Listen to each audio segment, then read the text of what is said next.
Hey everyone, welcome back. Ready for another deep dive? Absolutely. Let's do it. So we're tackling learner-centric education this time. More specifically, how assessment plays into all this. Really interesting stuff, especially right now. You're spot on. There's so much happening in higher ed right now. And we found this webinar from coaches happening on September 27th that got us thinking. It really digs deep into this whole learner-centric thing. Yeah, I took a look at the materials for that one. Definitely some thought-provoking stuff in there. Like seriously thought-provoking. One thing that really struck me was talking about how assessment, good old assessment, could actually be the key. Huh, that's interesting. But not just any kind of assessment. It's about assessing student learning outcomes. So it's about making sure students actually walk away with the skills and knowledge, the actual outcomes that we're hoping for.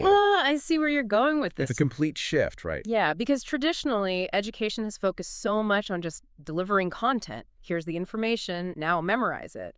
But this is about really making sure that students are internalizing the material and developing those crucial skills. Absolutely. It's about application, not just memorization. Mm. Like, can they use what they've learned in a real-world context? Exactly. It's all about moving beyond just being able to spit back facts on a test.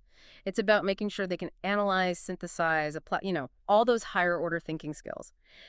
And the key to all of this, or at least a big part of it, is defining clear, measurable learning outcomes from the get-go. And that makes total sense.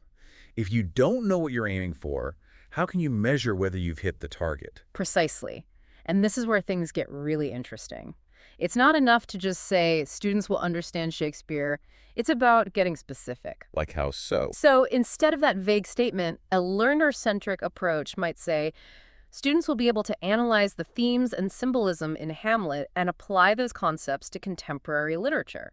You see the difference? Huge difference. Yeah. You're setting them up to really engage with the material, not just memorize it. Now, I have to say, the person leading this webinar seems incredibly cool. Dr. Jo Alice Blondin. I mean, how often do you see a college president who's also the chair of the Higher Learning Commission's Board of Trustees? Oh, wow, no kidding. She's on both sides of the fence there. Exactly. Mm-hmm. And it makes me think she's got a really unique perspective on all of this. I mean, she's leading a college, Clark State College, so she's dealing with these challenges firsthand.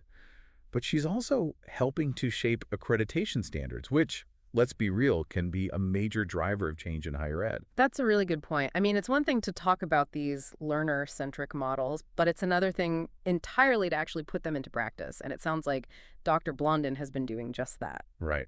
I'm so curious to hear about her experience. Has she seen improvements in student success?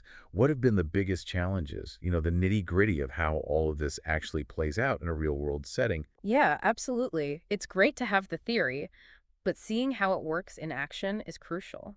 And this all makes me think, whether we're teachers, trainers, mentors, whatever, how can we take these principles and apply them to what we do every day? How can we make sure we're being truly learner-centric? I love that. That's such an important takeaway.